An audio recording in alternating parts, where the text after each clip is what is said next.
It's no secret that we here at Geetsly's love the clone troopers, perhaps even a little more than we should. And we aren't alone. After Star Wars The Clone Wars showed us a more nuanced, humanized version of the clones, they quickly became some of the fandom's most beloved characters, spawning entire arcs and even new series. However, this popularity fails to mirror the in-universe sentiments of people toward the clone troopers, especially when it came to the average Republic citizen, who only had access to so much information. During the years of the Clone Wars and even directly after, civic sentiment toward them varied greatly, sometimes kind, but often unfavorable. It's a complex topic with many nuances, so in today's video, we'll do our best to paint as accurate a picture as we can of what the average galactic citizen really thought of the clones.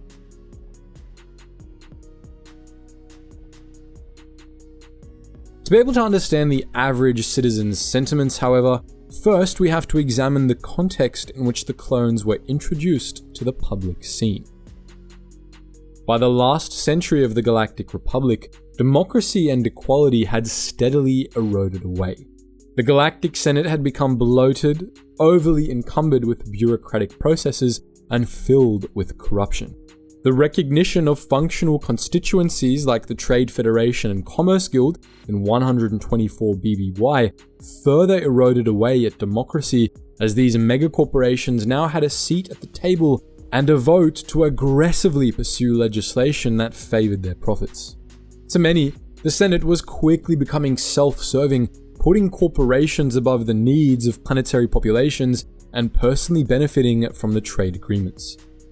This tension was exacerbated with increased taxation, which the core faction supported as it favored more power to the central government. The Rimworlds, however, felt increasingly disenfranchised by the Republic.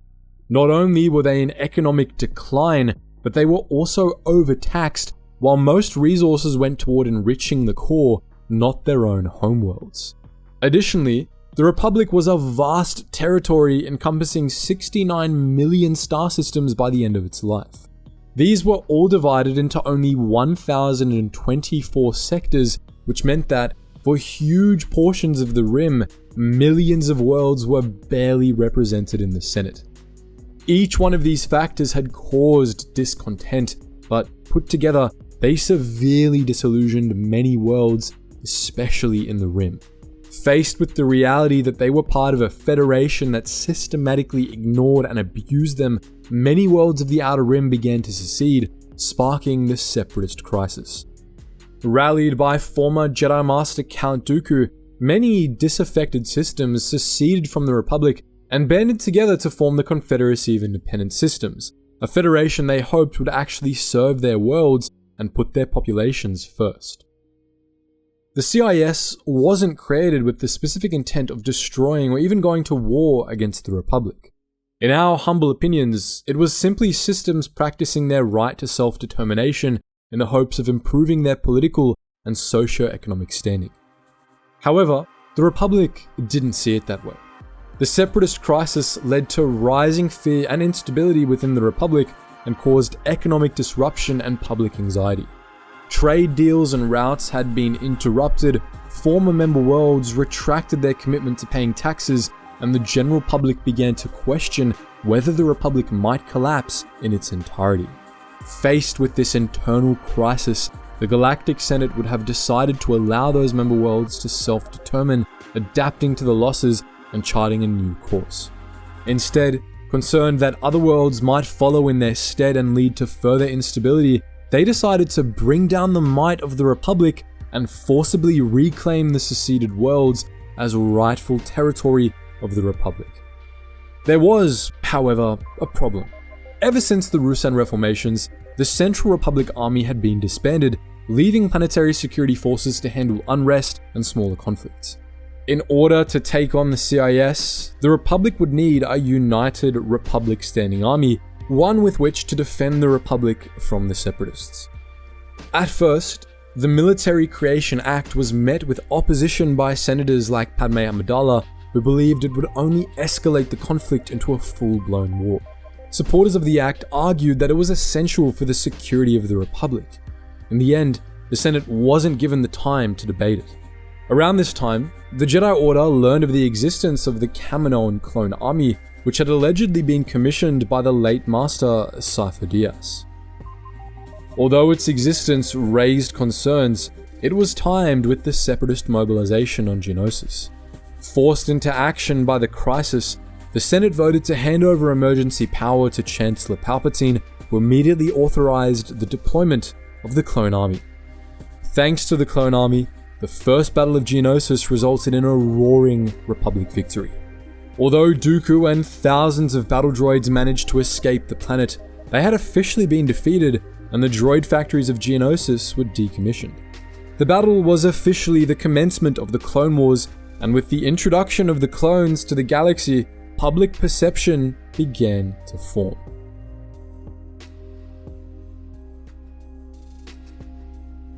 In the immediate aftermath of the Battle of Geonosis, the clones were heralded as the Republic's salvation.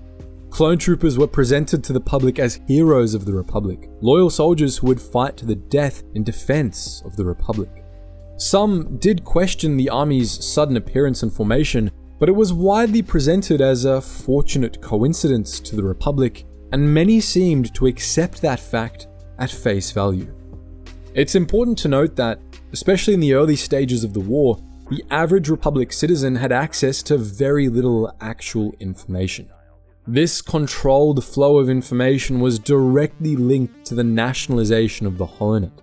For thousands of years, the vast majority of the galaxy's population got most of their information from the holonet, a galaxy-spanning communications network that made communication and transmission of information instantaneous on a galactic scale, thanks to a vast network of communications infrastructure spread across Republic territory, which was installed, maintained, and funded by the Republic itself. 2 days after the Battle of Geonosis and the start of the Clone Wars, the Office of the Supreme Chancellor issued Republic Executive Directive 9302-84121, which put much of the holonet, including holonet news, under direct government control.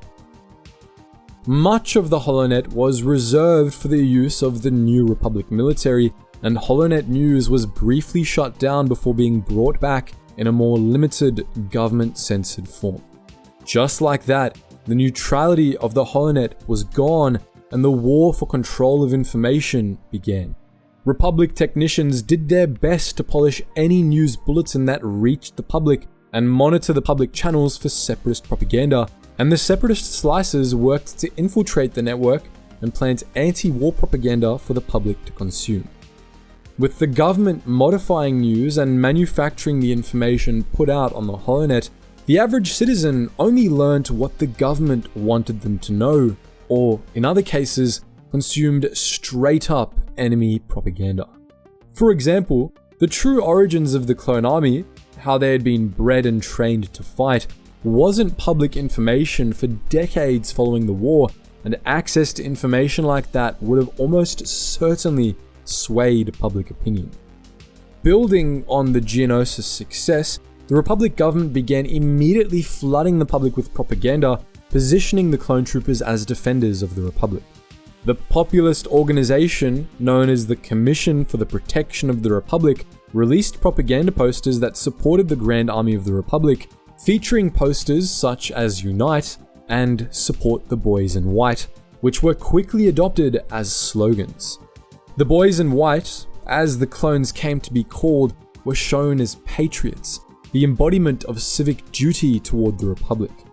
The goal was to replace the Jedi of old with the clones as the symbol of the war effort, and it was in large part successful. In the minds of the average citizen, it was the clones who were dying on the front lines to buy them peace and stability.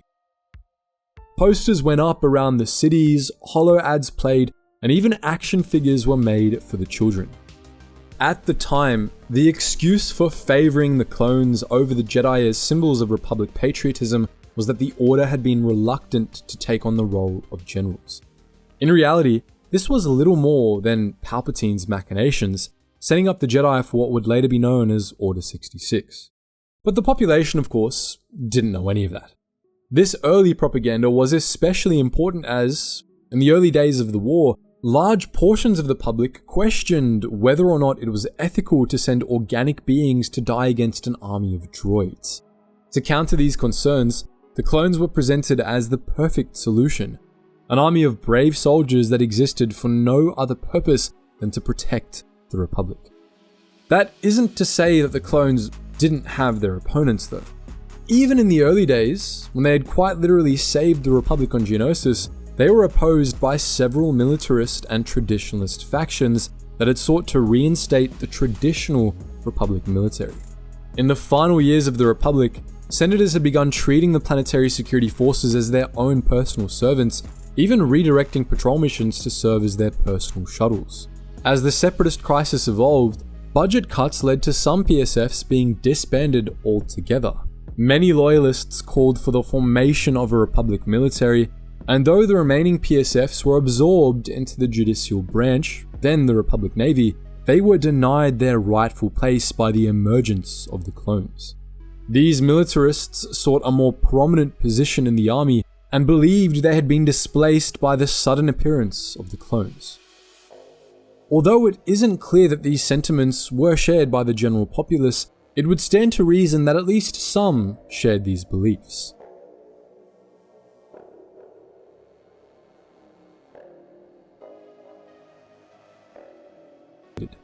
This was partially due to the Republic's efforts to maintain their stellar image, and partially because the Separatists were trying to undermine the Republic from within.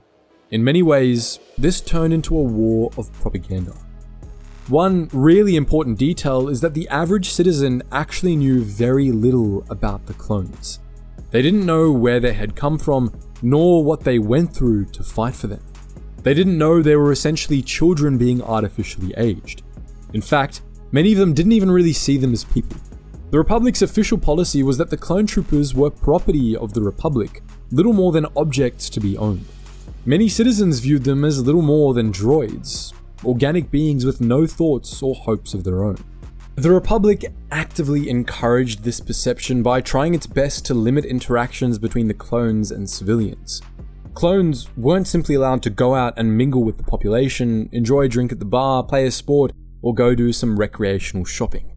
The less the clones could interact with the public, the less the public would know about them. The Republic Commando novel gives us an excellent insight into this sort of public mentality. In the novels, a group of clone commandos accompany Cal Scarada, one of their trainers, onto a crowded public bus.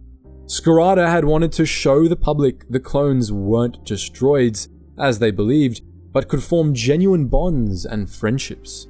When the clones removed their helmets as instructed, the novels depict the civilian passengers being shocked at the revelation. Not only were many passengers surprised to see that the clones were, in fact, organics made of flesh, but they were also stunned to see how young they looked. One passenger even commented that the clones were barely older than her own son.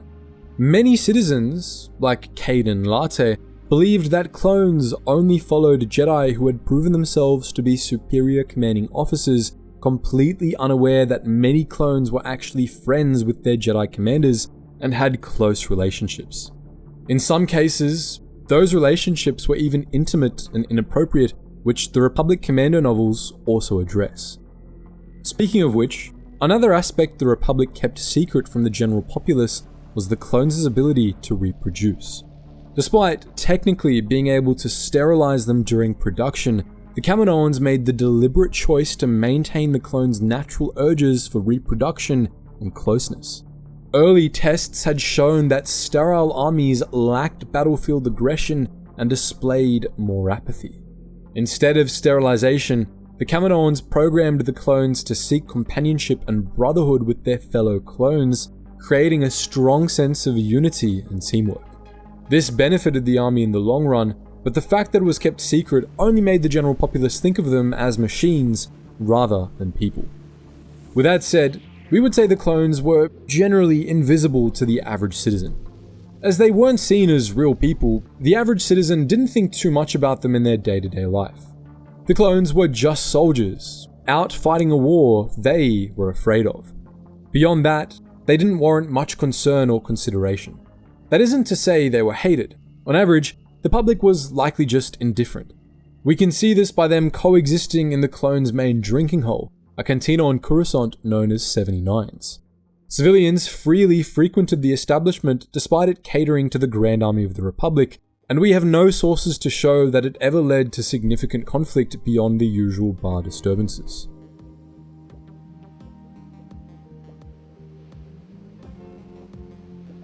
As the war dragged on, the Republic's citizens began to suffer more and more.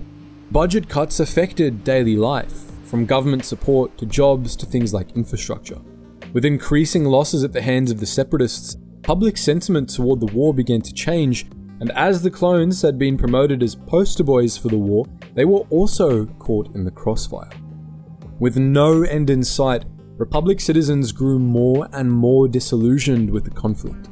This allowed Separatist propaganda to creep in and spread like wildfire despite Compor's best efforts. Even their slogan, "The Boys in White," backfired when civilians became aware of how young the clones really were. By the third year of the war, civilians knew the clones were barely 13 years old, and this enraged and disgusted many of the population. Of course, Separatist propaganda played its part as well. In the very beginning of the war, the CIS had denounced the clone army as biological abominations, stating their creation was nothing but a cruel, amoral practice of using weaponized embryos to create an army of children that were then turned into mindless killing machines.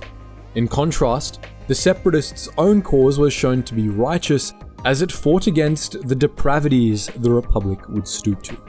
Even in the early days, many in the Republic shared this separatist sentiment. Even senators directly dismissed the clones as disposable tools, with some, like Senator Christo, increasing clone production because, even when thousands died, their deaths were simply fulfilling their function. This anti-clone sentiment remained strong throughout the Clone Wars and even into the Imperial era. Another popular piece of separatist propaganda came from the Biblos geneticist Ul Haber, who was renowned and reviled for his contributions to the separatist propaganda machine. Haber excelled at constructing clever propaganda that was particularly compelling to Republic citizens. Regarding Haber's anti-clone pieces, he claimed that the Kaminoans had altered the clones' genetics to remove those genes that allowed for people to integrate into society. He also claimed that the clones were dangerous and that the Republic had already covered up many instances in which clones had gone berserk, blinded by bloodlust, and lashed out at any civilians in the vicinity. Another claim was that the Republic and Jedi had promised the clones territory on Prime Republic worlds, referred to as Liberty Worlds. When the war was over, he stated, these worlds would be given over to the clones, who would rule them however they saw fit. For the Republic citizens who were suffering thanks to the war, such notions fueled their hatred for the clones. These sentiments were only exacerbated by the Military Spending Act, a piece of wartime legislation passed by the Senate in which even more funding for the population's needs was redirected to funding the production of more clones. In the eyes of the population, the clones were directly tied to their suffering, not just because their existence came at their expense, because they prolonged the conflict everyone wanted to end. An excellent example of this were the Lerman people, who were afraid the presence of Jedi and clones would bring the war to their peaceful corner of the galaxy. Although extreme in the example of the Lerman, this sentiment wasn't too uncommon, especially on member worlds that weren't as central or as protected as the core.